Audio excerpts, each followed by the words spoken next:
Assalamualaikum warahmatullahi wabarakatuh. Temu sapa kembali dengan channel Bu Tuti.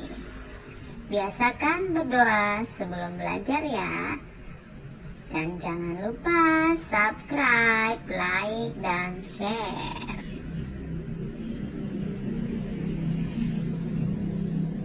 Tema 2 kelas 5. Mari kita baca cerita tentang Dayu dan ikan hias. Dayu memelihara banyak ikan hias berjenis ikan maskoki. Ikan-ikan hias itu dipelihara dalam sebuah akuarium. Setiap hari Dayu memberi makan ikan-ikannya. Dayu juga rutin membersihkan akuarium, lalu mengganti airnya dengan air bersih. Kegiatan itu ia lakukan seminggu sekali. Dayu senang melihat ikan-ikan di dalam akuarium berenang ke sana kemari. Dayu memperhatikan saat mulut ikan-ikan itu terbuka dan menutup, seolah-olah ikan itu selalu menelan air. Dayu bertanya-tanya, apa yang dilakukan ikan-ikan itu? Peta pikiran. Marilah kita mencoba menjawab pertanyaan dengan kata tanya, apa, siapa, kapan, dan di mana. Perhatikan peta pikiran berikut. Mari kita coba menjawabnya.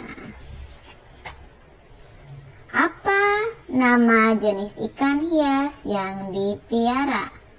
Jawabannya adalah ikan maskoki. Pertanyaan kedua, siapa yang memelihara ikan hias? Jawabannya adalah Dayu. Pertanyaan ketiga, kapan ikan hias itu diberi makan? Jawabannya adalah setiap hari. Pertanyaan keempat, di mana ikan hias itu dipelihara? Jawabannya di akuarium. Pertanyaan kelima, kapan akuarium dibersihkan? Jawabannya adalah seminggu sekali. Pertanyaan keenam, apa yang diperhatikan Dayu saat melihat ikan-ikan hiasnya? Jawabannya adalah mulut-mulut ikan. Demikianlah peta pikiran.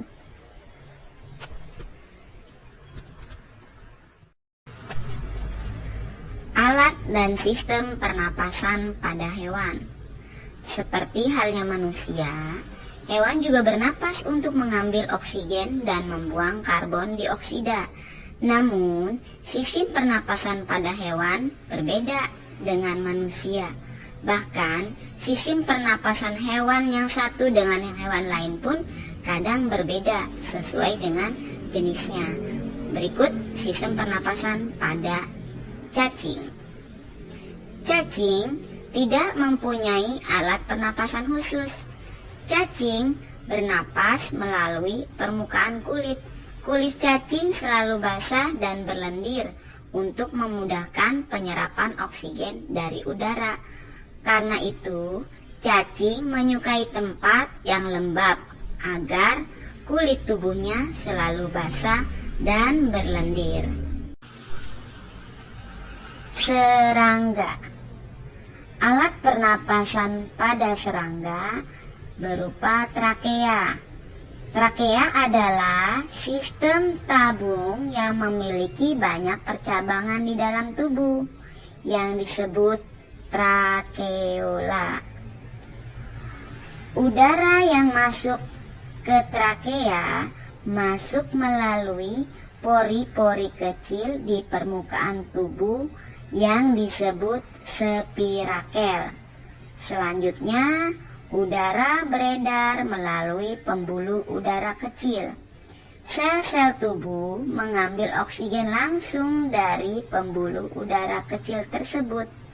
Karbon dioksida dari sel akan mengalir ke trakeola, lalu dibuang melalui spirakel. Ikan. Ikan bernapas dengan insang. Insang itu berbentuk lembaran tipis berwarna merah muda dan selalu lembab. Insang berada di belakang rongga mulut yang pada kedua sisi kepala ikan. Biasanya insang itu dilindungi oleh selaput atau rangka yang disebut tutup insang atau operkulum. Bagaimana ikan memperoleh oksigen? Yaitu mulut ikan dan insang bekerja bersama-sama seperti pompa isap air. Pertama-tama tutup insang menutup secara bersamaan, mulut ikan pun terbuka dan dinding mulut mengembang. Saat itulah air terisap masuk. Kedua, rongga mulut menyempit dan menutup. Secara bersamaan tutup insang pun terbuka. Akibatnya air keluar dari mulut dan melewati insang. Saat itulah oksigen dari dalam air terserap dan karbon dioksida dikeluarkan.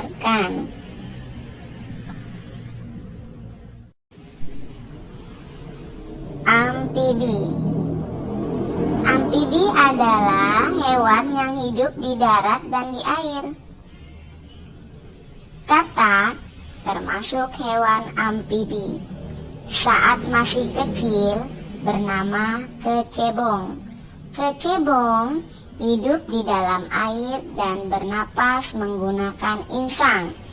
Insang kecebong terletak di luar tubuhnya dan terdiri atas lembaran-lembaran kulit halus yang mengandung kapiler darah. Setelah berumur 9 hari, kecebong mulai bernapas menggunakan insang dalam. Insang dalam akan menyusut seiring mulai berfungsinya paru-paru, dan katak muda pun tumbuh menjadi katak dewasa. Katak dewasa bernapas menggunakan paru-paru dan permukaan kulit. Di dalam paru-paru terdapat banyak gelembung udara yang sangat kecil, berselaput, dan penuh dengan kapiler darah. Di dalam gelembung udara, oksigen diserap dan karbon dioksida dikeluarkan. Selain dengan paru-paru, katak juga bernapas dengan kulit. Maka dari itu permukaan kulit katak selalu basah agar memudahkan penyerapan oksigen dari udara. Reptil. Hewan yang termasuk jenis reptil diantaranya ialah ular, kadal, cicak, buaya, biawak. Reptil bernapas menggunakan paru-paru. Paru-paru reptil terletak di dalam rongga dada dan dilindungi oleh tulang rusuk. Paru-paru reptil sederhana dengan beberapa lipatan dinding yang dapat memperbesar permukaan paru-paru. Namun, paru-paru kadal dan buaya lebih kompleks dengan beberapa belahan dan bertekstur seperti spons atau busa. Pada reptil yang sering berkubang di air seperti buaya, lubang hidungnya dapat ditutup selama menyelam. Dengan begitu, air tidak akan masuk ke dalam paru-paru. Burung. Burung bernapas dengan sepasang paru-paru. Paru-paru burung terletak di dalam rongga dada. Udara yang mengandung oksigen masuk melalui lubang hidung dan pangkal paru sebelah atas. Selanjutnya, udara masuk ke pembuluh udara yang disebut trakea. Dari trakea, udara sebagian masuk ke paru-paru dan sebagian lagi masuk ke kantong udara. Kantong udara burung berfungsi sebagai tempat menyimpan udara. Saat burung tidak terbang, burung menghirup udara sebanyak-banyaknya. Udara yang dihirup itu disimpan di dalam kantong udara. Saat terbang, burung tidak lagi menghirup udara, melainkan mengambil dari kantong udara. Kantong udara juga membantu burung saat terbang, yaitu membantu mencegah hilangnya panas tubuh yang terlalu besar dan juga dapat memperkeras suara. Mamalia. Mamalia adalah jenis hewan yang menyusui anaknya.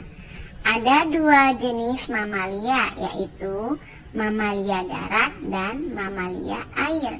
Mamalia darat seperti kambing, sapi, kerbau, kuda, dan alat pernapasan mamalia darat terdiri atas hidung, pangkal tenggorok, batang tenggorok, dan paru-paru. Perhatikan gambar organ pernapasan kuda ya. Kemudian pada mamalia air itu seperti paus, duyung, lumba-lumba. Pada mamalia air, hidungnya dilengkapi dengan katup. Saat mamalia tersebut menyelam, katup akan menutup. Tapi sebaliknya saat mamalia tersebut meluncur ke permukaan air, katup terbuka. Saat itulah mamalia air tersebut akan menghirup oksigen serta mengeluarkan karbon dioksida dan uap air. Demikianlah pembelajaran kelas 5, tema 2, subtema 1, pembelajaran 1. Untuk menguji kecerdasanmu, coba kerjakan soal-soal di deskripsi ya. Semangat mencoba, kalian pasti bisa.